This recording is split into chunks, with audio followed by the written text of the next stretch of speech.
You've been planning your Punta Cana vacation for a long time, and the last thing you want is for it to be ruined by scammers and grifters. Keep watching to learn how to avoid these common pitfalls we see tourists fall into time and time again. Millions of tourists visit Punta Cana each year, and where there are tourists, there are grifters working 24/7 to trick you out of your hard-earned money. As locals, we can spot tourist scams a mile away, and so will you after watching this video. Some of the things we'll shine a light on might seem obvious, and you may think you'd never fall for it. However, even the smartest of us can fall for the silliest scam given the right circumstances. When we're on vacation, we let our guard down and are the perfect target for scammers, especially in a foreign country where locals speak a different language. In fact, the first two scams on our list occurred before you even step foot in the country.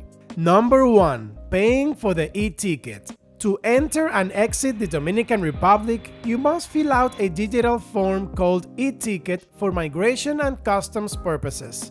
This process is entirely free. Unfortunately, some people have been scammed into paying up to $500 per person to fill it out. This scam occurs online when people Google e-ticket and click on an ad at the top of the search results, which takes them to a copy of the official migration website. Once there, they fill out the e-ticket only to be met with a payment screen at the end of the process. Ensure you visit the official website eticket.migracion.gov.do. We'll include the link in the description.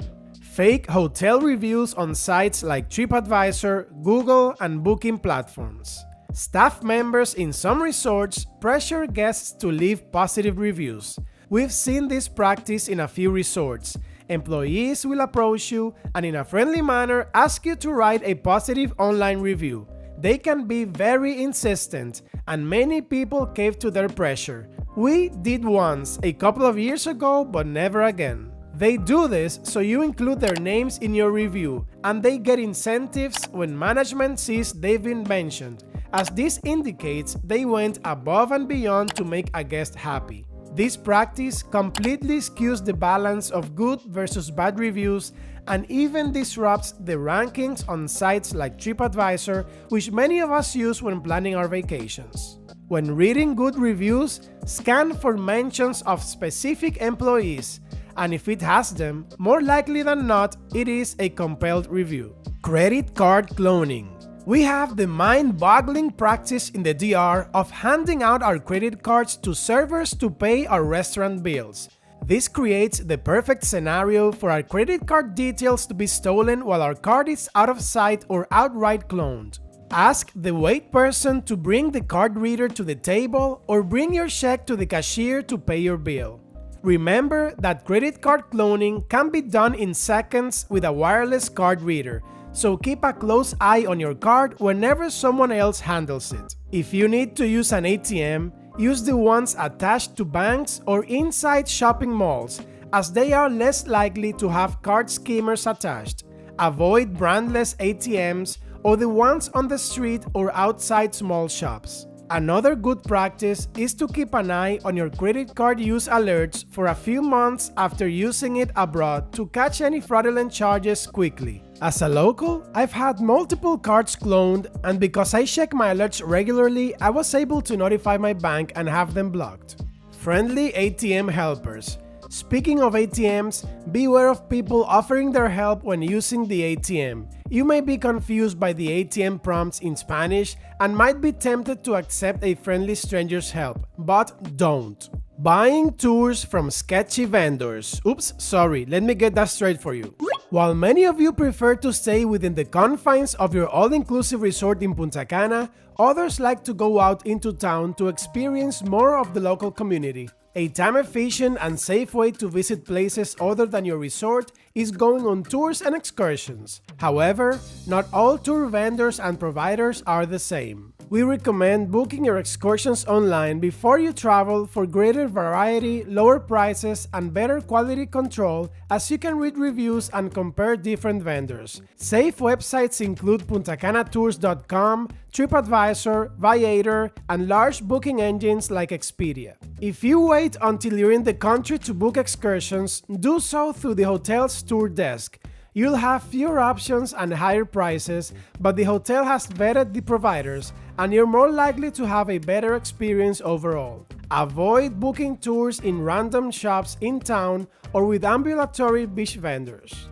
Outrageous exchange rates. If the price is in Dominican pesos, pay in pesos. If it's in US dollars, pay in dollars.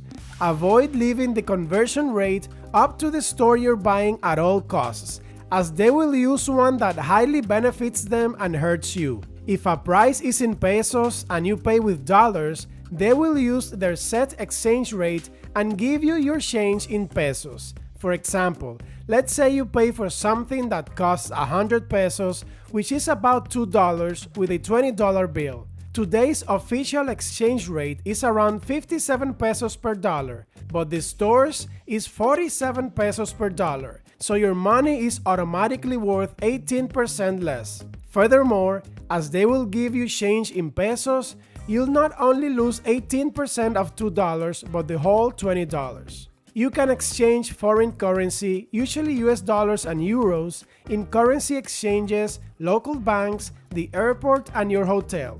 Each place offers a different rate and are organized from better to worse. Remember that all payments made with a credit card in the DR will be charged in Dominican pesos, and your bank will do the exchange rate.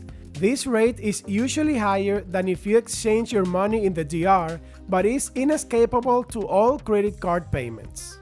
Free pictures with animals on the beach. Some people go around the beach with animals such as monkeys and cockatoos selling pictures. The keyword here is selling, since they sometimes act extra friendly and tell you can take a picture with the animal using your phone for free.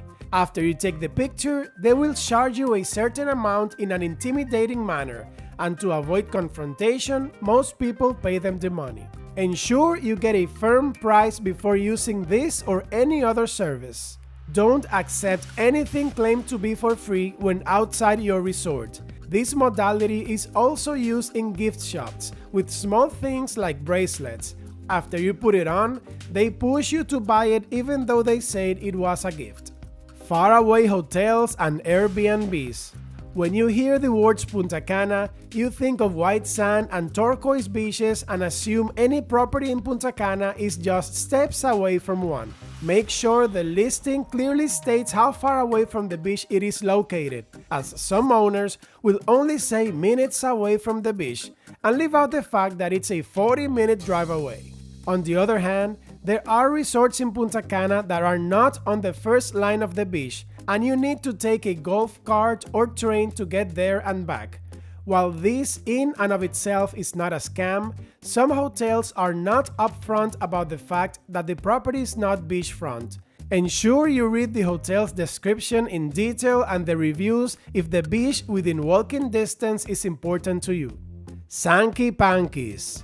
This phenomenon is complex, and the term scam does not apply if you engage with it with full knowledge. I'll have to do some acrobatics to explain what a Sankey Panky is without YouTube flagging the content as inappropriate.